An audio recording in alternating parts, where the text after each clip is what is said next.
Me están diciendo que tenemos ya al alcalde, a José Luis Martín Almeida. José Luis, muy buenas. Alcalde, ¿cómo está? Buenas tardes, Carlos. Nos entras con una energía en la voz, con una fuerza de mucho cuidado. Alcalde. Bueno, son días para mantener la fuerza y para mantener la energía. Totalmente. Enhorabuena, alcalde, lo primero, por cómo están tanto usted como Isabel Díaz Ayuso peleando por contrarrestar lo que nos está ocurriendo. Y antes daba cifras de parte del no envío de material que se está realizando desde el gobierno de Pedro Sánchez y, sin embargo, aquí se está peleando y se está intentando dar la vuelta a una situación lamentable. Yo comentaba, alcalde, y se lo quiero preguntar, y ponía en comparación el caso de Valencia, Comunidad Valenciana. Chimo Puig anuncia 3 hospitales del estilo del de IFEMA. Bueno, de los 3 no hay ninguno. No se ha publicado nada, no se ha dicho nada. Nosotros lo hemos sacado en OK Diario. Parece que tiene bula. Se crea IFEMA y se lanzan, pero como lobos, a desvirtuarlo, a atacarlo, y tienen que salir desde la Organización Mundial de la Salud a decir: pueden sentirse ustedes orgullosos de lo que han hecho. ¿Qué nos pasa, alcalde?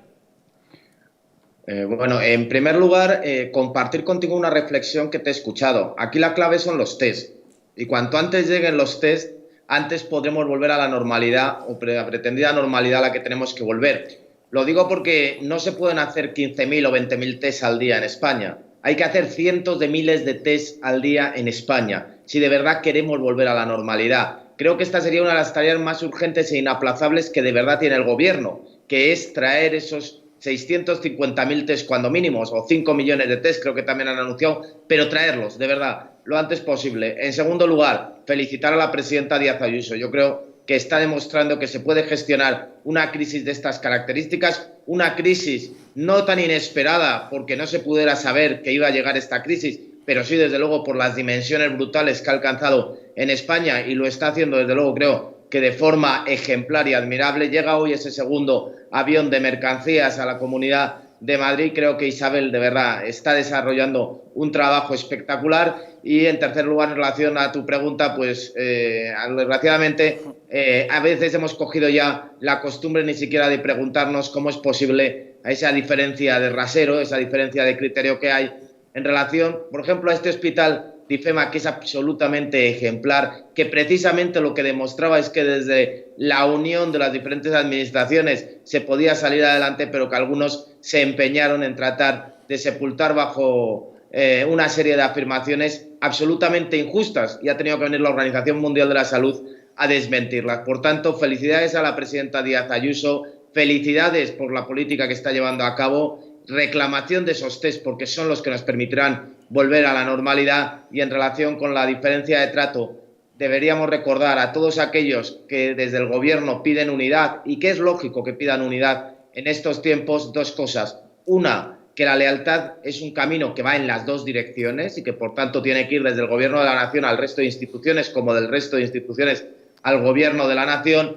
Y, en segundo lugar, que la unidad no va a esconder que haya que pedir responsabilidades políticas cuando hayamos superado esta crisis sanitaria. Alcalde, ¿por qué nosotros hemos tenido menos capacidad de adquirir test, o la hemos utilizado menos, que Corea del Sur? ¿Por qué tenemos una distancia en tasa de mortalidad tan brutal con países como Alemania?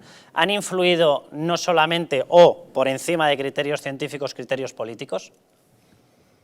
Hombre, es obvio, y a las pruebas nos tenemos que remitir, y este es un dato objetivo, que el mando único en el ámbito del suministro de materiales, y esto incluye lógicamente tanto los EPIs como las test, no funcionó, y por tanto que, sin perjuicio de que el estado de alarma en lo relativo al confinamiento sí funciona y sí está demostrando que está empezando a bajar la famosa curva, lo que es cierto es que no funcionó en relación al suministro de materiales. Y si no funciona el mando único, es muy difícil que puedan funcionar las comunidades autónomas. No había otro camino que abrir la mano para que las comunidades autónomas lo pudieran intentar por sí mismas, pero en un mercado global sería más fácil que fuera el Estado el que acudiera a comprar y el que tuviera la fuerza y la capacidad para poder hacerlo en condiciones de agilidad y de eficacia, que sean las comunidades autónomas. No obstante lo cual, las comunidades autónomas, y me remito a las pruebas en cuanto a la de Madrid, está demostrando que se puede hacer y que se pueden conseguir esos suministros, pero también es cierto que hemos perdido un tiempo precioso para poder conseguirlos.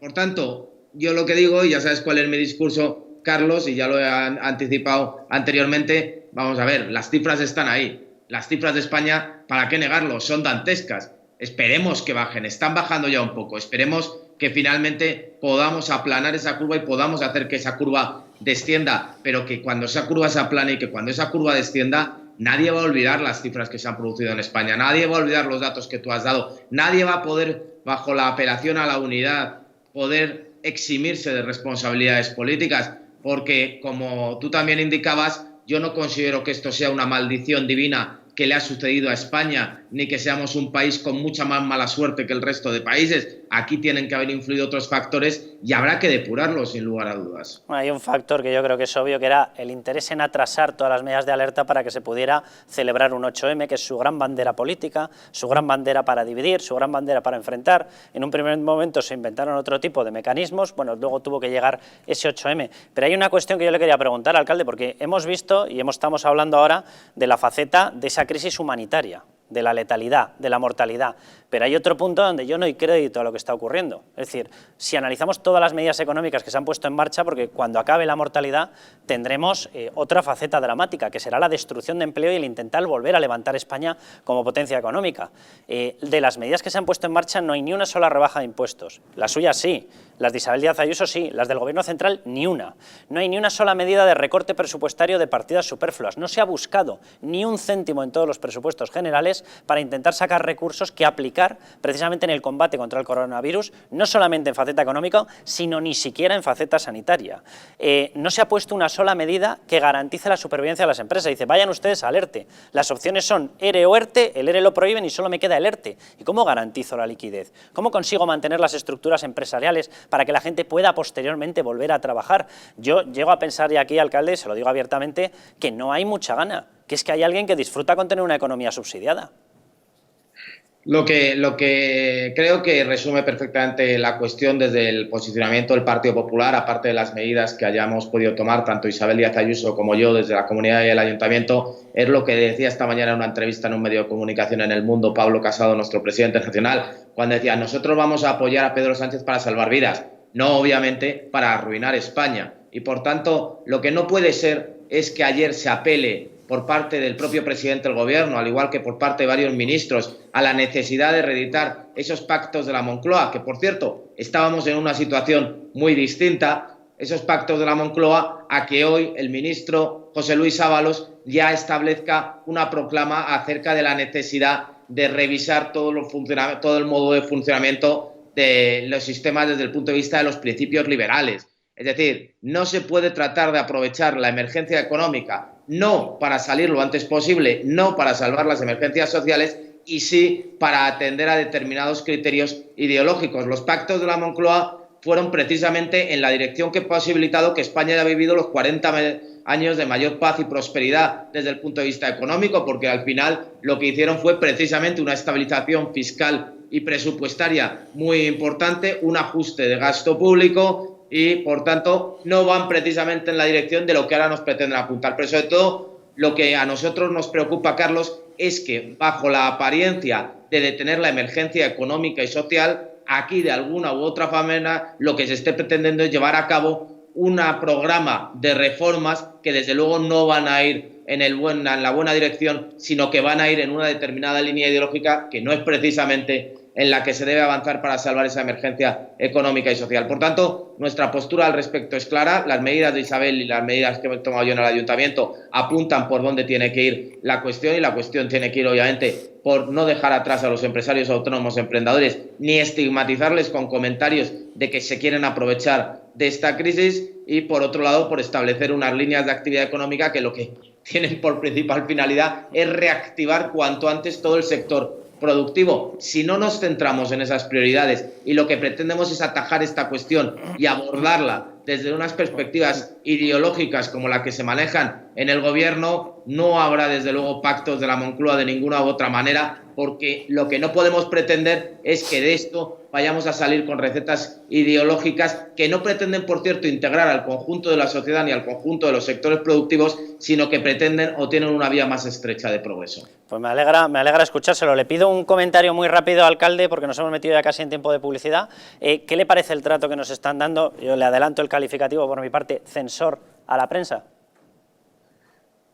Carlos, yo te lo digo de otra manera. Ayer no vi la comparecencia de Pedro Sánchez, pero no porque no me interese lo que tenga que decir el presidente del gobierno en estos momentos, nuestro presidente del gobierno, el de todos los españoles, las cosas como son, sino porque a mí no me interesa tanto lo que me diga Pedro Sánchez como lo que quieren escuchar los españoles. Y lo que quieren escuchar los españoles sois vosotros los que se lo preguntáis, sois vosotros los que en este momento nos representáis y le podéis preguntar al presidente del gobierno por las inquietudes que tenemos en el día a día. Yo ayer no vi a Pedro Sánchez porque ya en líneas generales sabía lo que me iba a decir, pero yo lo que quiero escuchar son las respuestas a las preguntas que puedan hacer los españoles. Y si esas preguntas no se les permite hacer a los medios de comunicación, obviamente no se está acertando. Lo decía el otro día en una intervención, el problema no son las preguntas, el problema es si tú no tienes respuestas. Por eso también, Carlos, cuanto antes hay que reanudar la actividad parlamentaria, cuanto antes hay que reanudar la actividad de control al gobierno en un momento en el que tiene poderes exorbitantes, que son los que se le conceden en el marco del ordenamiento jurídico, de acuerdo al estado de alerta. Precisamente la mejor garantía de la democracia es que pueda haber un mejor control al gobierno. En circunstancias extraordinarias de un gobierno hay que reforzar el control al gobierno, no debilitar el control al gobierno. La confianza de nuestros ciudadanos en las instituciones, de los ciudadanos que están en sus casas, en una sensación, obviamente, de incertidumbre y de desconfianza, solo la podremos reforzar no debilitando la democracia, sino fortaleciendo la democracia mediante el control al gobierno. Y, por tanto, mecanismos de control al gobierno, dos básicos: medios de comunicación, Parlamento. Si no se deja actuar a los medios de comunicación, si no se deja actuar al Parlamento, no se está favoreciendo precisamente el fortalecimiento de la democracia en estos momentos. Por eso yo le reclamo al gobierno que deje, por favor, que los medios de comunicación hagan su trabajo y que reanude la actividad parlamentaria, que no se preocupe, que no le va a debilitar como gobierno, nos va a fortalecer a todos como democracia. Pues no puedo estar más de acuerdo, y si le debilita como gobierno, problema suyo. Muchísimas gracias, alcalde, un abrazo muy fuerte. Muchas gracias.